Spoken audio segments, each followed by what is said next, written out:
All right, what's going on, everybody? Happy Wednesday. Dusty and Tommy Gazzola with you here on the oil stream. Oh, it wouldn't be coming through there, though, would it? No. Oh, we're good. Whew, scared me there for a second. He's got very sharp ears. Yeah, Zacticum's great at hearing. Nice work, buddy. What a guy.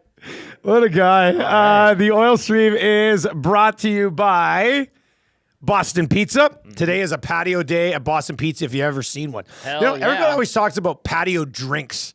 But what about a good patio food? Ooh, like do you tacos. have salad on the patio? Yeah, tacos. That's a good one. They have those at BP. That's a good one. Yeah.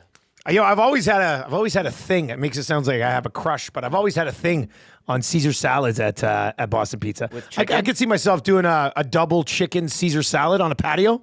That's very refreshing. Remember when you took Guinness on a patio in one of our drafts? I was slightly inebriated. God, man. Full disclosure, worst kept secret. You're a little bit buzzed up on the on 1260 back in the day. I had a night the night before. I think I was at the completely irresponsible Spruce Grove Saints golf tournament, which was a great time. And then we had beer of the week with Scott Laurie that morning. Ah, yes. And that just I was like, woo.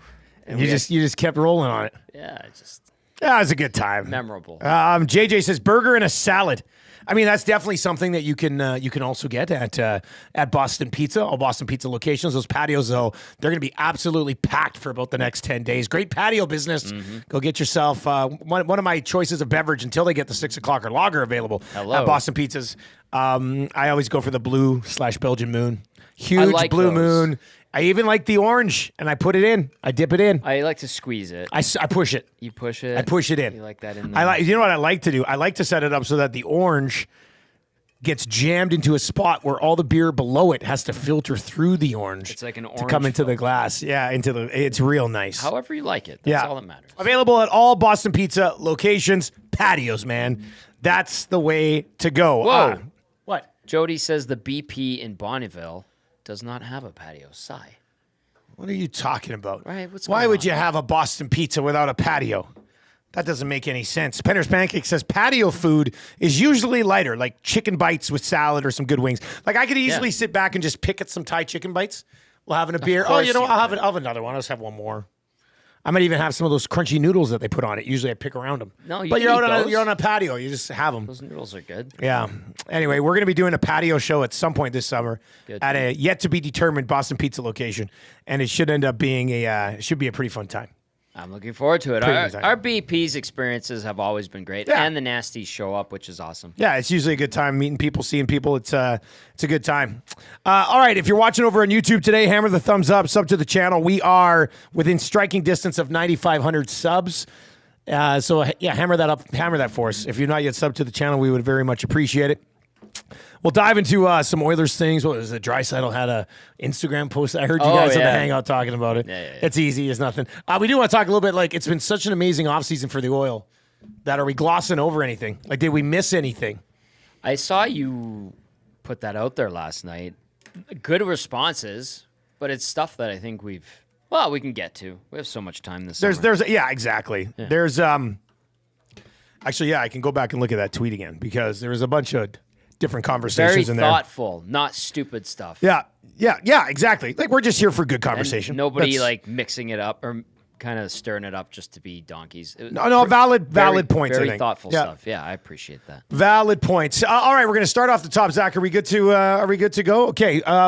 We obviously have teamed up here with Hockey Canada to promote the Hlinka Gretzky. And I've got my first production meeting next Wednesday for this. I know production meetings. As a play-by-play guy, you just sort of sit back and it's all the producers and stuff. Or you don't show up at all. No, I should show up to these. I mean, sometimes I miss meetings, but I'm definitely going to show up to this one. I was excited to work this event with Craig Button, and it's going to be busy. I did not know when they're like, hey, do you want to do the event? I was like, yes, I'm in. And then they're like 14 games in 6 days. I said, you got me. You got me. And the weird thing is that I think I have a CFL game on August 3rd. Uh-huh. And then the tournament starts on the 5th, goes to the 10th, and I got a CFL game on the 11th. I'll see you on the 11th. I'm literally going to be like taking hats on and putting them off, like different hats. I will be out of town. By the way, I saw Jody over the Nasty Chat say, hey, where do you get one of these? Go to EdmontonSportsTalk.com, click on shop. And I know we got blue and yellow ones. I don't know if we sold out of the green and yellow ones. Green sold out. That was a limited Limited run. Yeah. Might have to do more. That's why you do it. Yeah. Limited runs. Yep. Anyway, single game tickets are now available.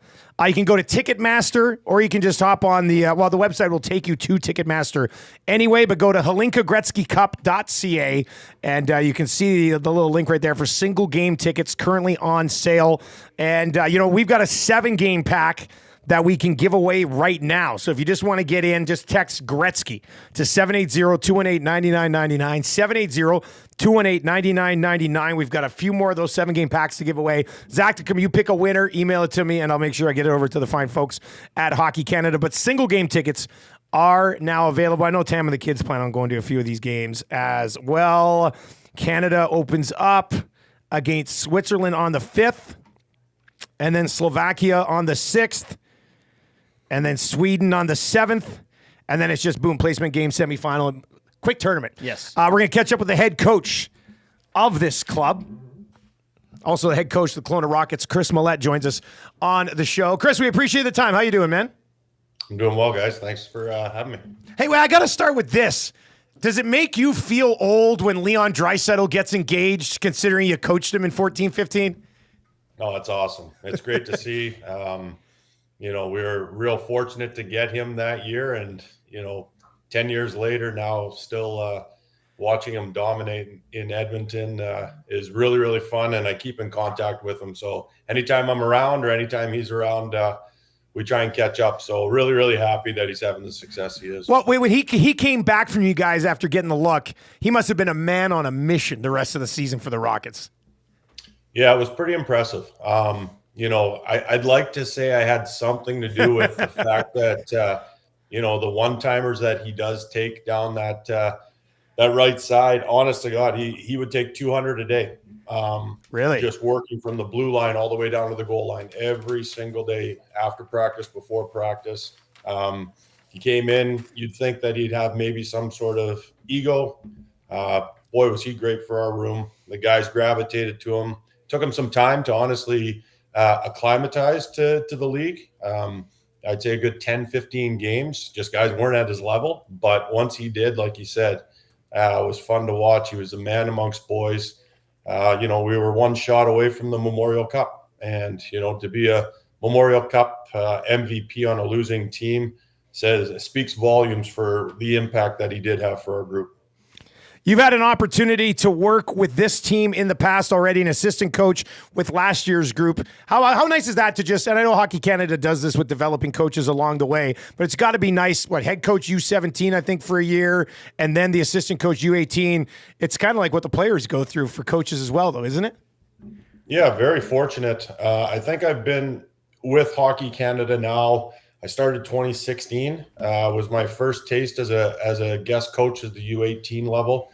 Then obviously U17 as a head coach, assistant coach during the COVID year, and then kind of just progressed through it and been very fortunate, to be working with very high level athletes, and then the coaching staffs that we get to work with and be involved with is second to none.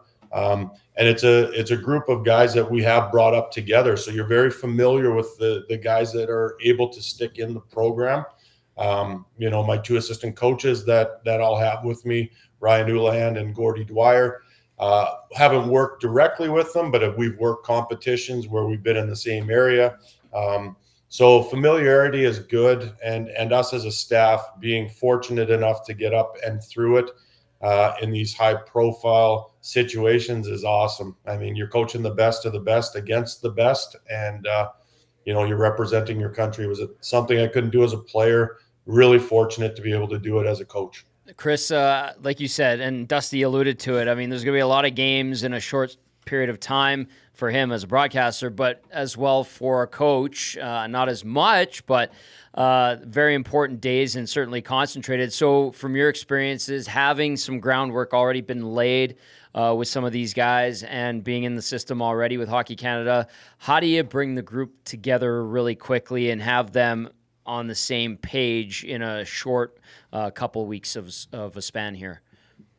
Yeah, I mean, it is our biggest challenge. You've got a lot of really high-end players that, albeit they're young CHL players, 16 at the time, some playing real significant roles with various teams, coming in, playing against their age group. The expectation at times is, this should be easy. Why am I not playing in certain situations? So it's to get them to really truly believe in acceptance in a role. It is a game-to-game, shift-to-shift, period-to-period. It's very cliche, but in these environments, I think the best success that I've been involved with and seen are role players that have accepted, opportunity that have come to them. You go back to last year, Malcolm Spence, essentially a third, fourth line player for us that, second overall pick in the OHL draft, third, fourth line guy. He scores our game-winning goal and the gold medal. Right.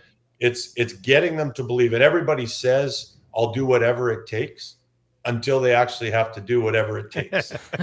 Right? Yes. If they have to be that guy sitting on the bench, patting guys on the butt, cheering, it's tough, but it also separates the players that are going to continue on in the program. Mm-hmm. Right? This is very high profile. This is the best of the best, where we actually get to pick our teams that are available to us, our players, I should say, that are available to us. So the expectations are high in this. And, if they want to play for the NJT at some point, which is the goal for a lot of these players, Yep. You're going to have to produce on the ice, but also be acceptance of potentially that role that you might have to play.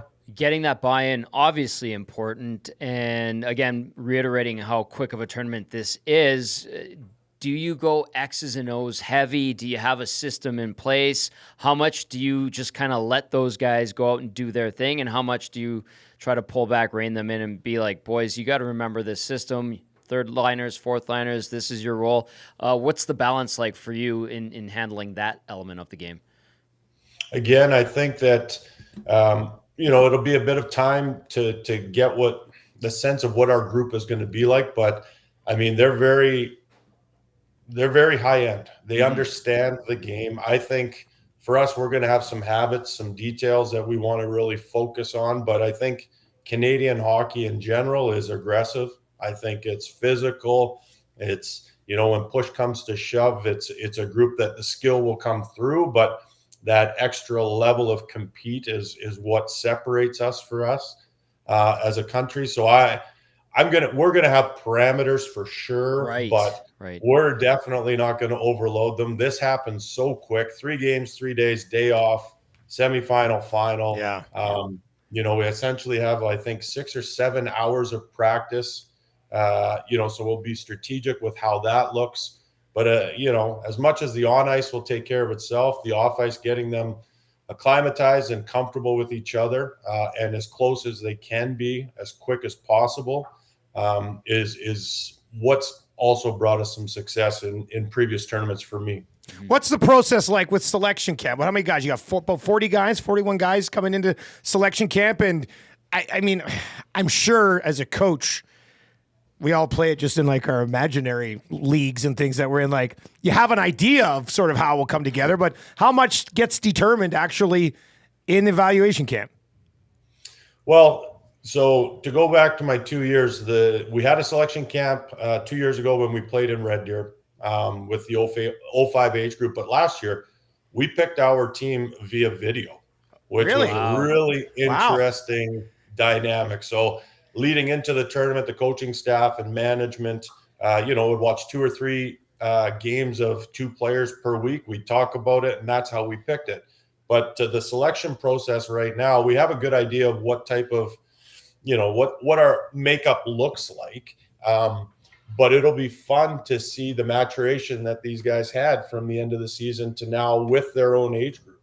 So there might get some surprises that potentially, in this environment really rise to the top. And we need the best player right now. We don't need a long-term player. We need the best player.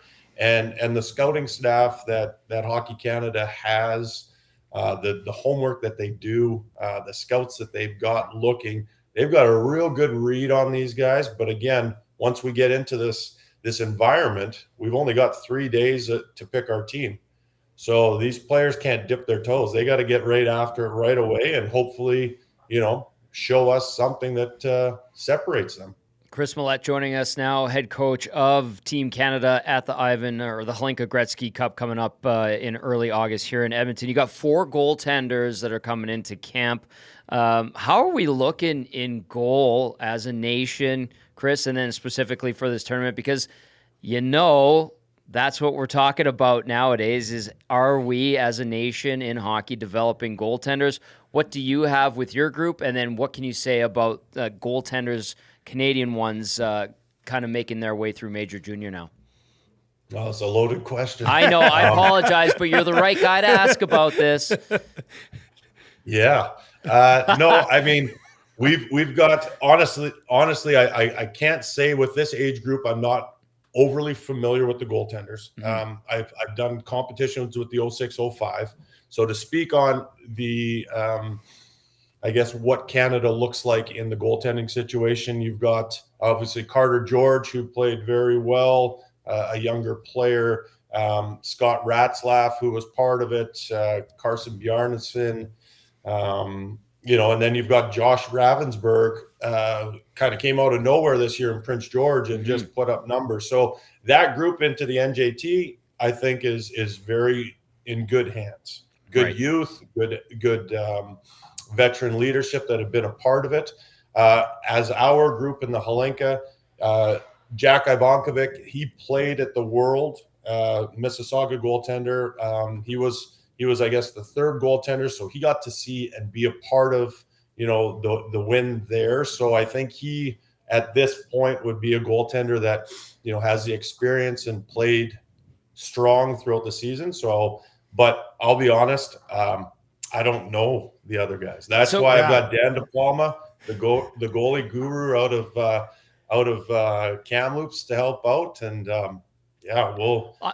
what can you do for us right now is what it's going to be. Exactly. I was just going to say, you're going, okay, do we have 4 guys I can pick from that can make a damn save? That's probably how That's it what you goes, want to go right? watch and see how it comes. Yeah, exactly. I'll say this, just looking at the pool of goaltenders that you got to pick from, they're not giants. That's what I was wondering too. Like everybody talks about, you want goalies who are 6'4", 6'5", younger goalies, smaller goalies. Now these guys they're still going to grow. They're 17, but it is interesting. Like, is that a trend? Like you notice, even putting on your WHL hat again for a second. Like, are we still looking for gigantic goalies? Because I've got a 9-year-old son who's already 5'1" that I was going to force to become a goalie. But if we don't need big goalies anymore, please let me know.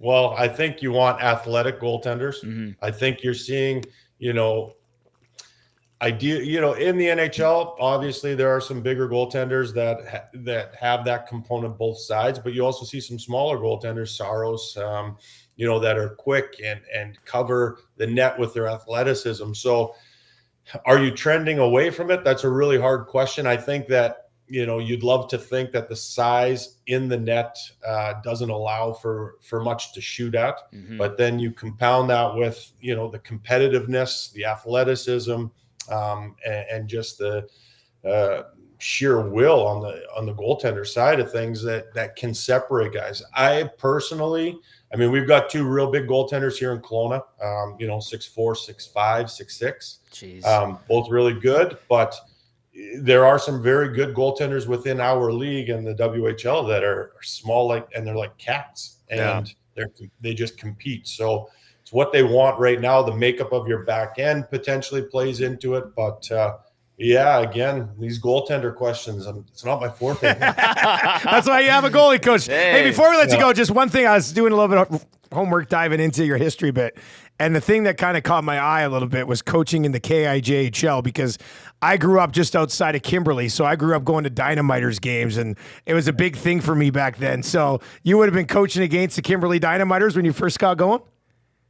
Yeah, my coaching trajectory is, quite unique in regard, or so I've been told. But I coached a year here in Kelowna in minor hockey. I coached a year of midget, had some success. 3 years in the KIJHL, had some success there. 1 year in the BCHL in Vernon, and then now that I'm going into my 11th year in Kelowna. I went 3 years in succession in the KIJHL, BCHL, and then Western Hockey League. all going to the championship, and unfortunately losing in the final every year. But nonetheless, getting that opportunity and going through all facets, and then having a daughter that plays and was able to coach her, and it really rounds, I think, me out as a person. And again, the Hockey Canada side of things is something I look forward to each and every year, being able to be a part of it. It's such a unique and prestigious position. And you know what? I love to make our country proud each and every time. And it'll be no different coming into the Hlinka this year. A gold medal at the Hlinka Gretzky. There we go. Probably eases chalk some it up. of that pain from I'd those love to 3 call losses. that. That would be a lot of fun. Yeah. Great time. Thank you for the chat today, and I look forward to chatting with you quite a bit in August when you're here in Edmonton. Absolutely, guys. I enjoy it. And you know what?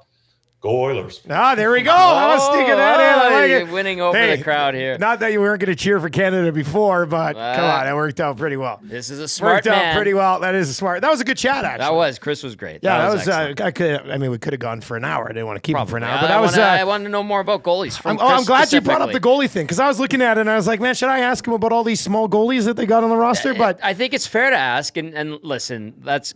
Coaches coach the team, and all they ask generally is, can the guy make a damn save for me? I think we also have to remember that some of these guys could end up being like 6'2". Like they're 17 years. Like I'm looking at like the team they have, like for the under selection, the under 18 selection camp. Yeah. On the blue line, they've got 1, 2, 3, 4, 5, 6, 7 defensemen who are 5'11" or smaller. That's a great height. And then up front, it's all. Are you 5'11"? Yeah. I thought you were a little bit bigger than 5'11".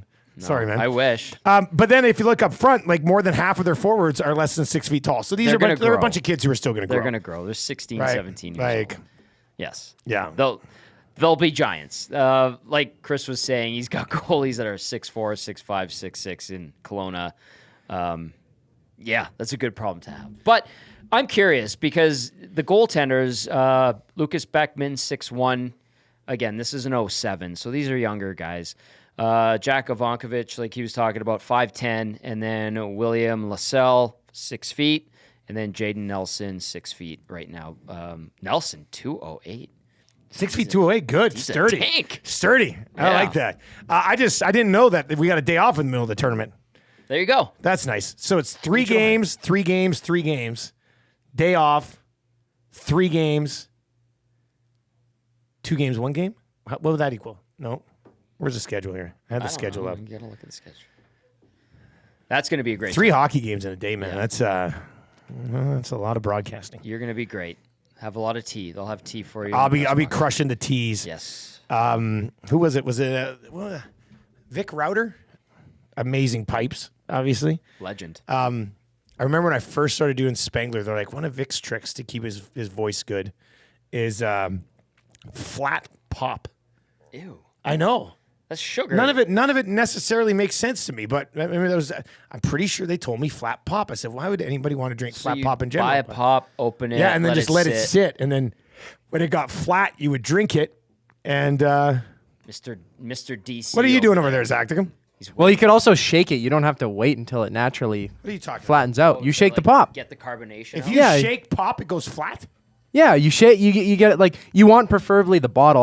Obviously, you're not going to do that to a can, or else it'll explode or whatever when you open it. But if you already open the pop and then shake it slowly, open it, let the carbonation and all the trapped air seep out, and then So I got buddies who do that. trapped yeah, air out of the pop. How much And then soda you are you release it. drinking? too much. I'm worried about Yeah, it. 'cause Too much, You yeah, love I need the to get Diet checked out. Cokes, don't you? Yeah, I'm a DC monster. He's a DC monster. Get this kid a DC. Lay off the cigarettes. Too, while you're at it. Man, I didn't. Did you know that you could do that by shaking pop? It No, would go flat. didn't know. Thank you. Okay, Zach. well then, A I little mean, bit of I thought I wisdom. was an idiot.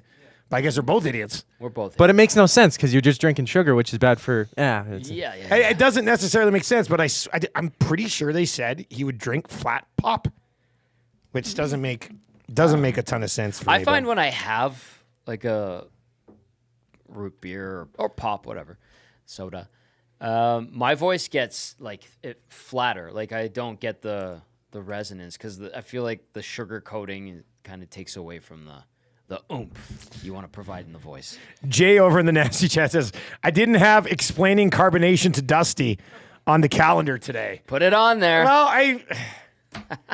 When was the last time I would have been in a carbonation class in school? Grade 11? Grade 12? Do you know how long ago that was? You were in grade 12 2 years ago. 3 years ago. I already kind of forgot about it if I didn't drink DCs. Passed that class? I passed it? Yeah, did With you? flying colors. Probably. Flying colors, yeah. Boy. Yeah, that's why you're a smart guy, Zacticum. You're a smart guy. I don't need to see this. If you shake pop, it goes flat, from above average. That's YouTube Trev. That's there it is. That's YouTube Trev's Are we talking YouTube about account. covalent bonds? I was about to tell people to go sub to your channel, but not now. Oh no, Not now. In fact, if you are subbed, go unsub. Go unsub from above average. I'm kidding. You broke the kid's Go heart. sub to his channel as well. All right. Well, but it wasn't just explaining it to me. It was new to Tommy too. Yeah, I didn't know. We both graduated high school a long time ago. Yeah. So Barely it's not the yeah. This one's good. Guys, I grew up in Prince George. Remember the Spruce Kings playing Kimberley in the RMJHL, to go back even further, Rocky Mountain Junior Hockey League. That's going back quite a ways. I remember I was such a nerd as a kid, like big time. I had set up this game with just KIJHL teams, or it might have been the RMJHL at the time. And I would use dice, and I'd roll the dice for each team, and that would be their score. Really? And then I kept track of it in a book and did a whole season. That's a lot. I know. That's a lot. I know, man. It was To the KI's credit, I was a nerd. good players. I did come out of it. expansion teams and everything. It was from other small BC cities. You didn't have a Super Nintendo, huh? I didn't get one until I was 12. Well, So you got to make fun then. Then it was go time. There you go. And I stopped doing anything creative with my life. Well, I'm not gonna lie to you. When I had my Super Nintendo, my good friend Adam DeLulo and I, when Create a Player was the new thing, I think it was NHL '95. We created a player named John F. Word. Okay. And you could make them all 99. And we were. And would they say the name?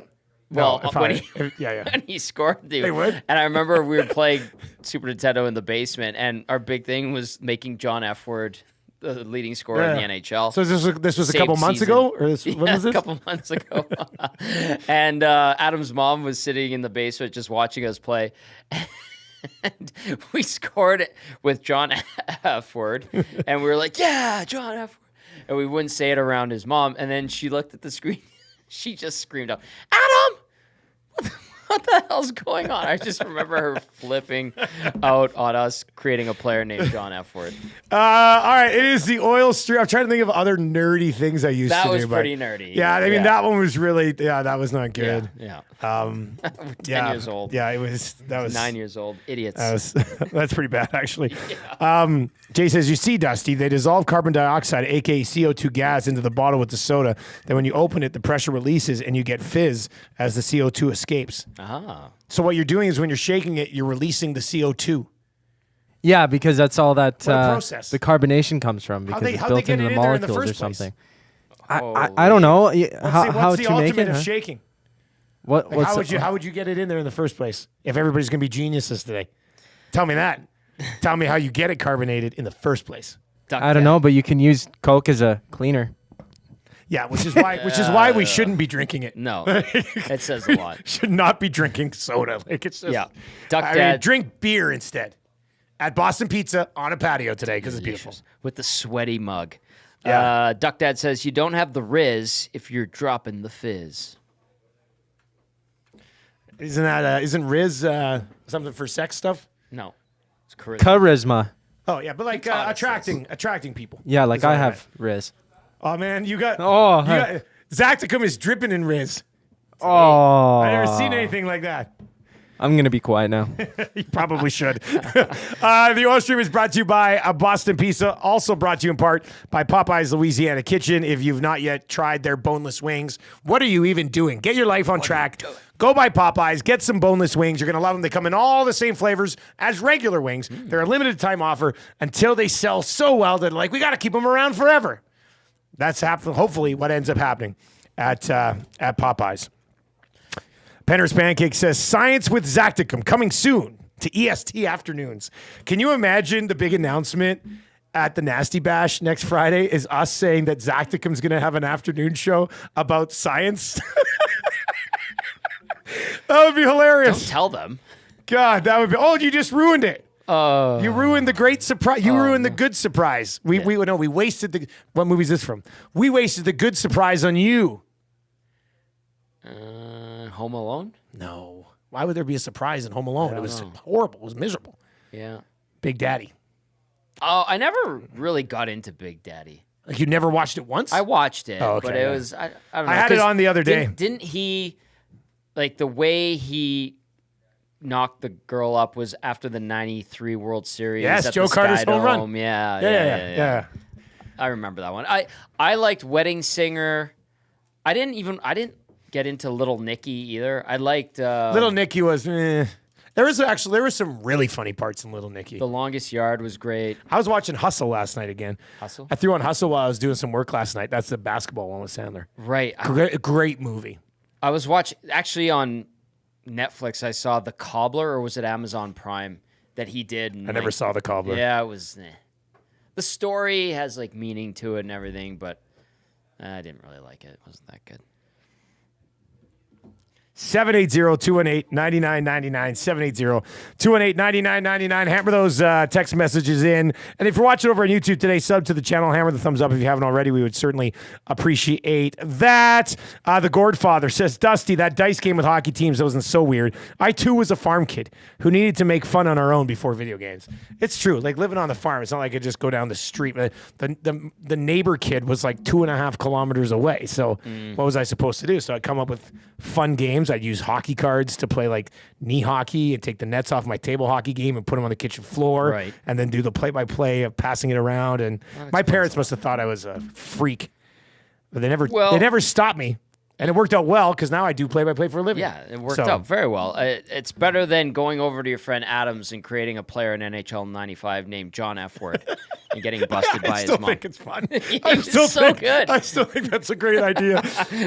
I want to do it now and have Tammy come downstairs and be like, "What are you doing?" Nothing. Oh, John scores. She would just look at me and walk the other way. She'd be like, "Man, you got to grow up, dude." Happy anniversary, Tam.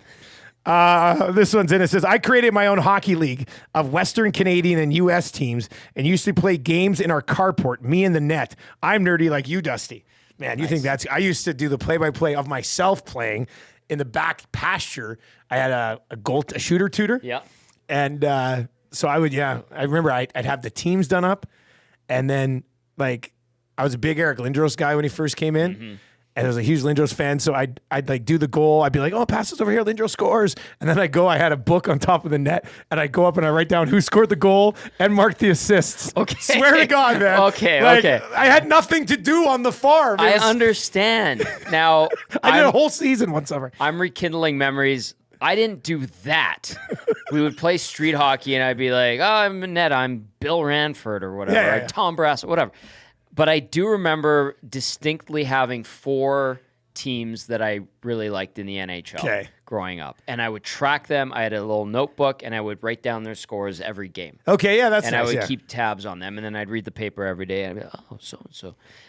It was the Oilers, the New York Rangers because of Messier. Ah, yeah, it makes sense. And then the Pittsburgh Penguins. And I think for some reason,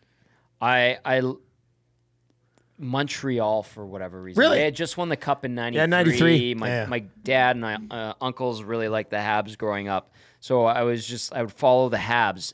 So it was those 4 teams, and I would like write down all their results in a book. And I obviously I didn't do anything with them, but I just kept tabs. I'm like, New York won last night on the island.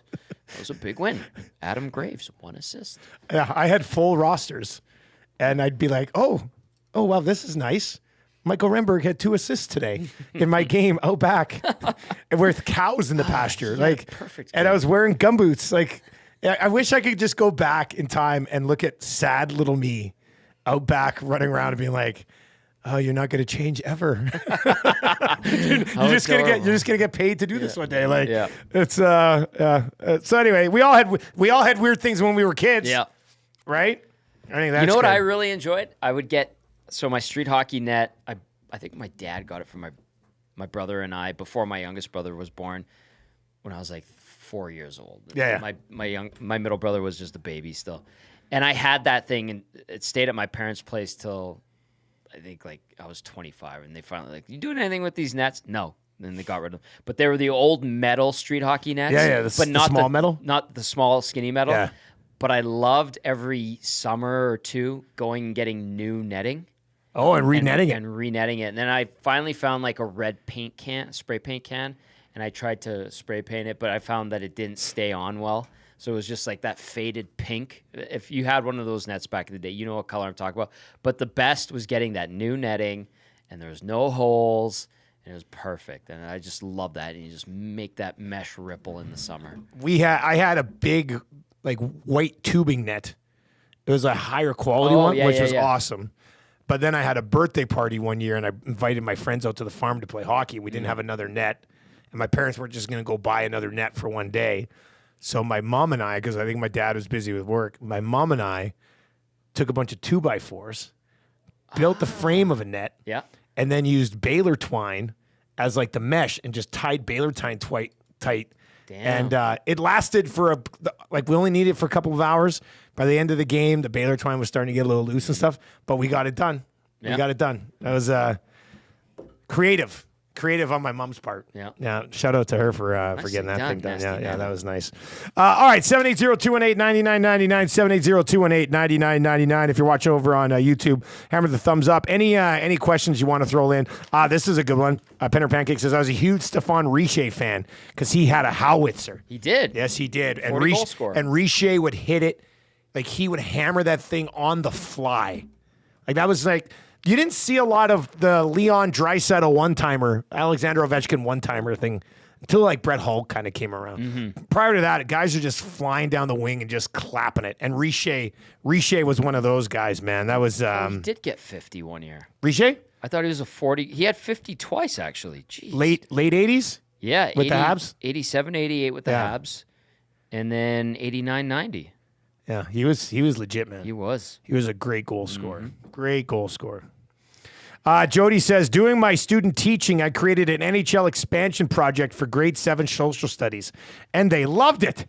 What? You did that as a student teacher? That's pretty cool. That's amazing. I'm very jealous of that. That's how you get people's attention. I wrote a hockey book in grade 2 that stayed in like the library at my elementary school, and kids could check it out for like 15 years. Now is it on display somewhere? I don't know if it's... I wish I could go back to TM Roberts Elementary and go into that library and see if it's still kicking around in the back somewhere. It was an alphabet book, but every letter of the alphabet had something to do with hockey.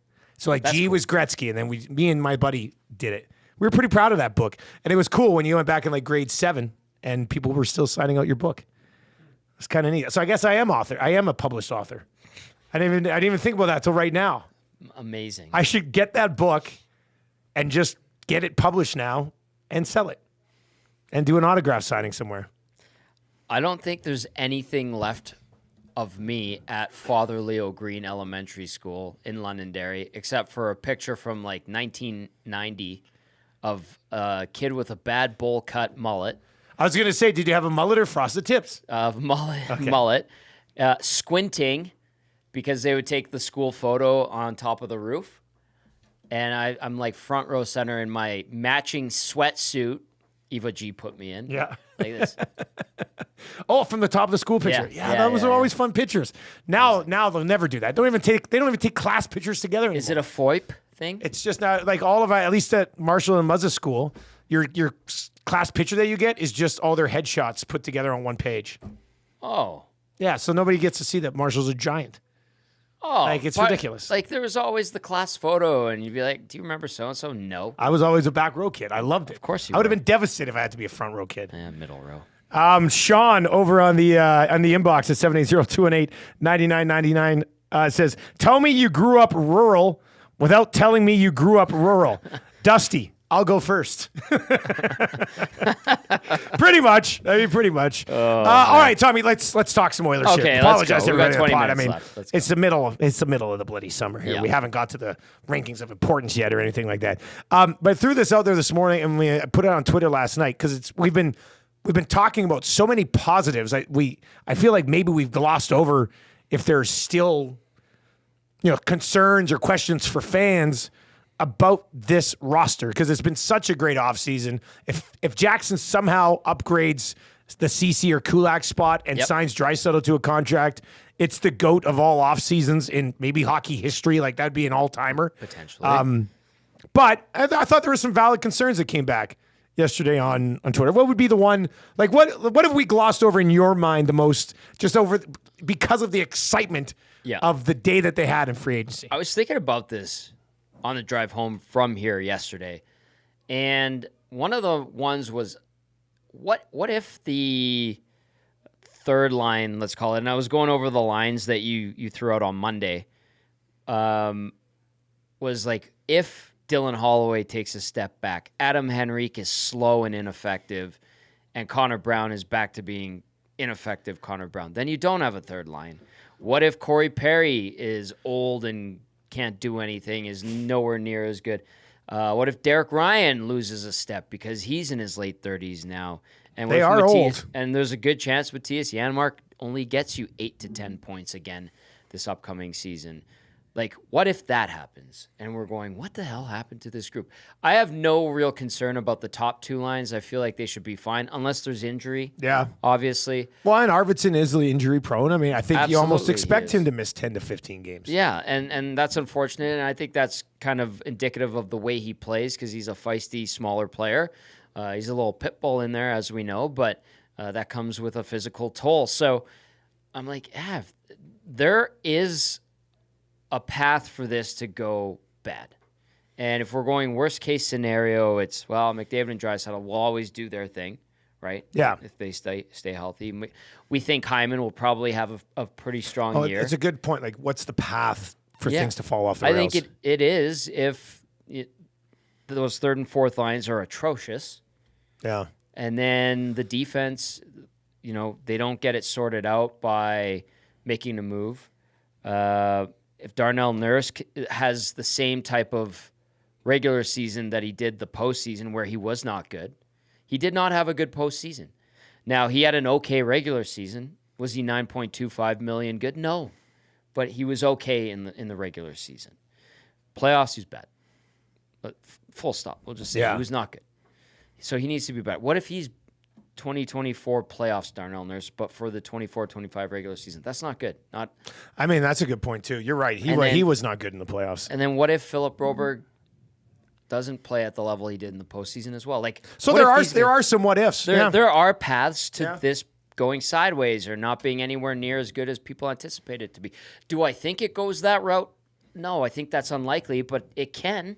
And that would, to me, be like, you don't have a third and fourth line because Brown reverts back to being meh or a non-factor. Henrique loses a step, and Holloway doesn't take a step forward. Okay. Fourth line doesn't give you anything because they're old and they don't produce anymore.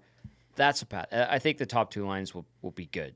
And then if the defense is crap, like what if Evan Bouchard gets off to a slow start again? Because that's what he does.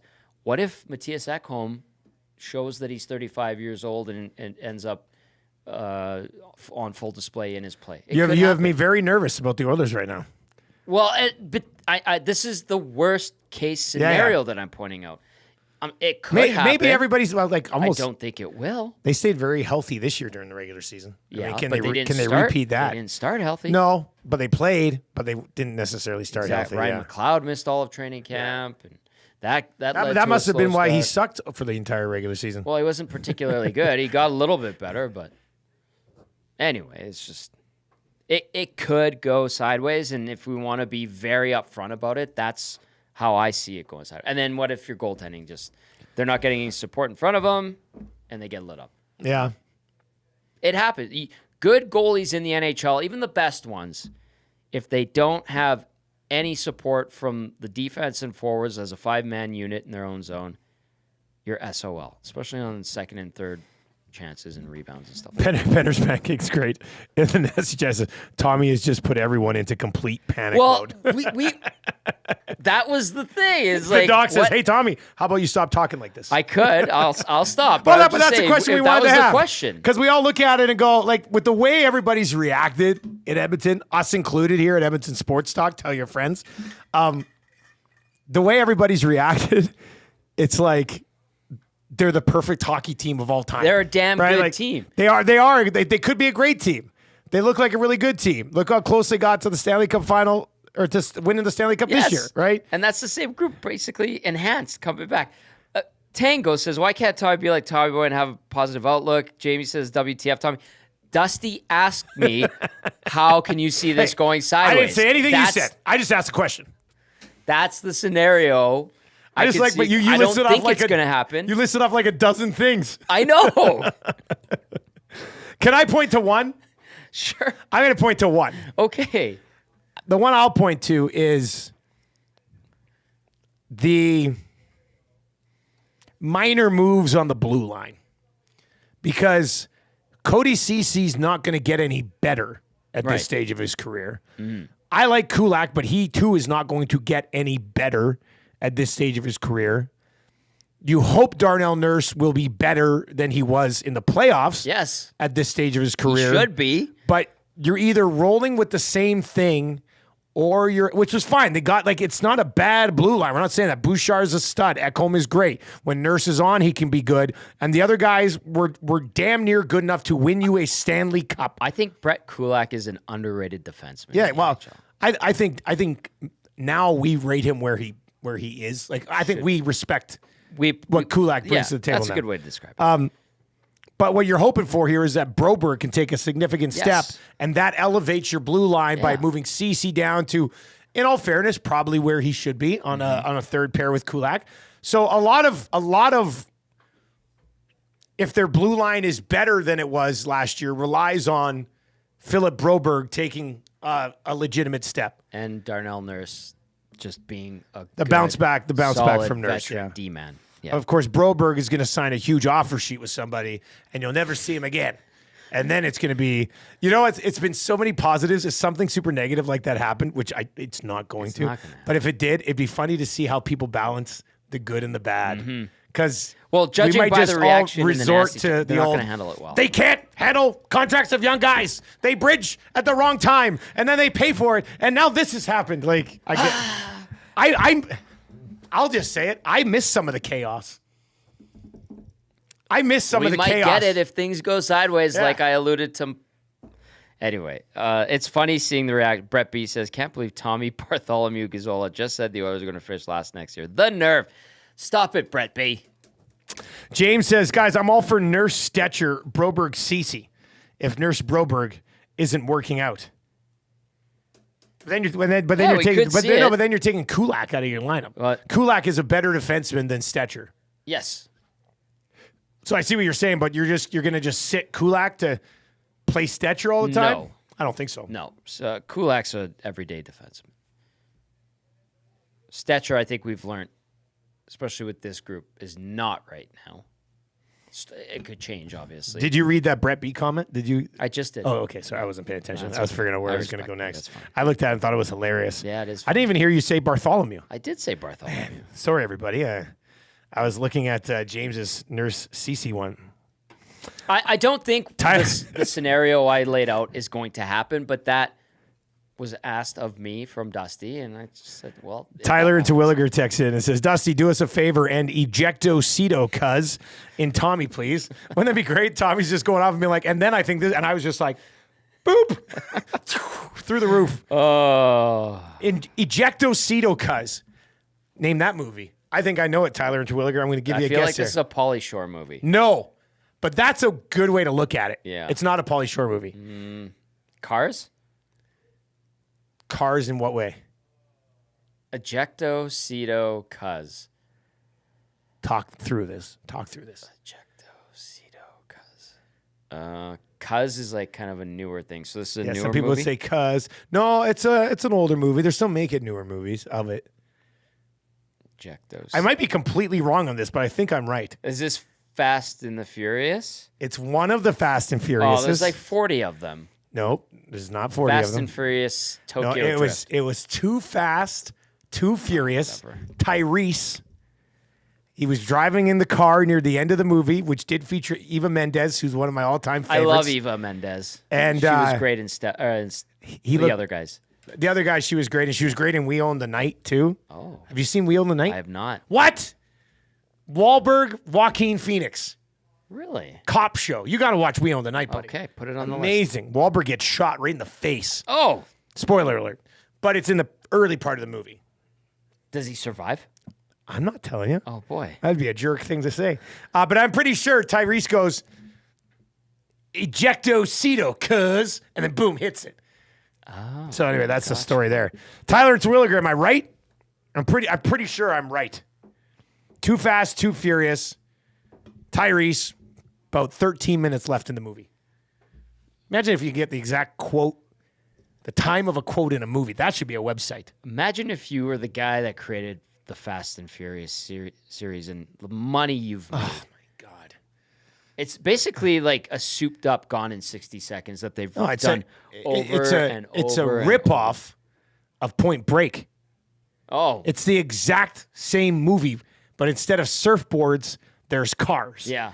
But they didn't make 10 Point Breaks, No. but they managed One to make classic. 11. It'll be 11, and that's not including spin-offs.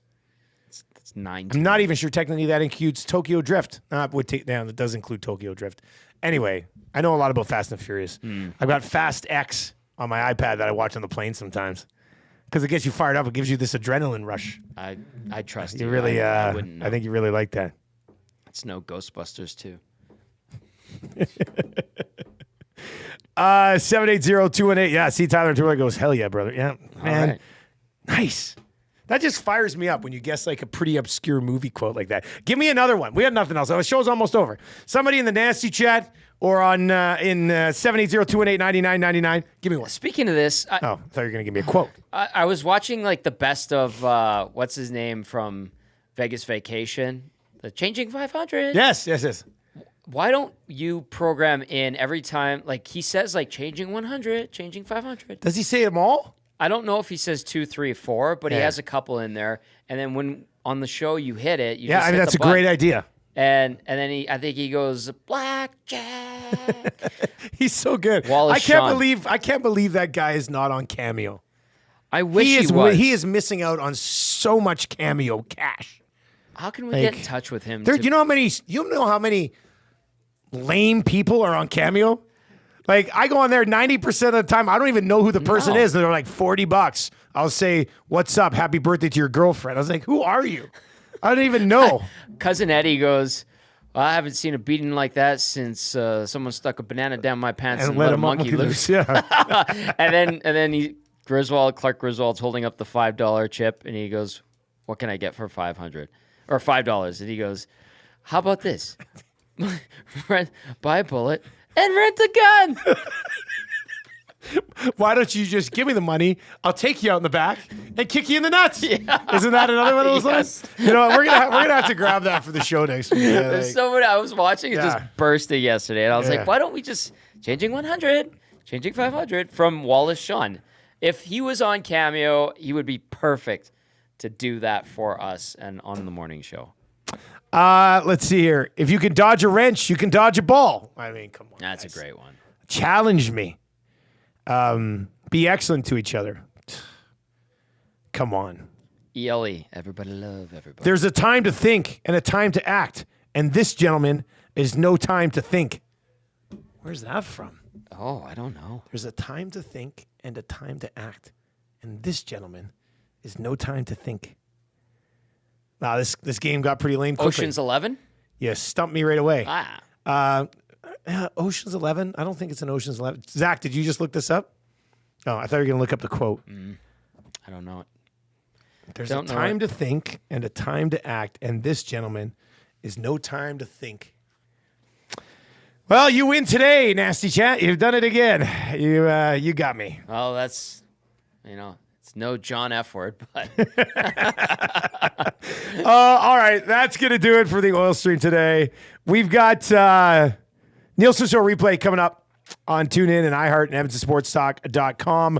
I'm flying to Regina early tomorrow. Lieutenant Eric will hold things down right here on the Nielsen Show. It should be a good one. I know the boys are working on building up that movie prop draft, yeah. which should be a lot of fun. Super excited. Canadian Bacon. John Candy movie. Is that? We'll get to it next time on the oil stream. Presented by Boston Pizza. Hit up a patio at BP's, or you're not even living your best life. For Zach to come, Tommy Gazzola, I'm Dustin Nielson. Have a good day, everybody.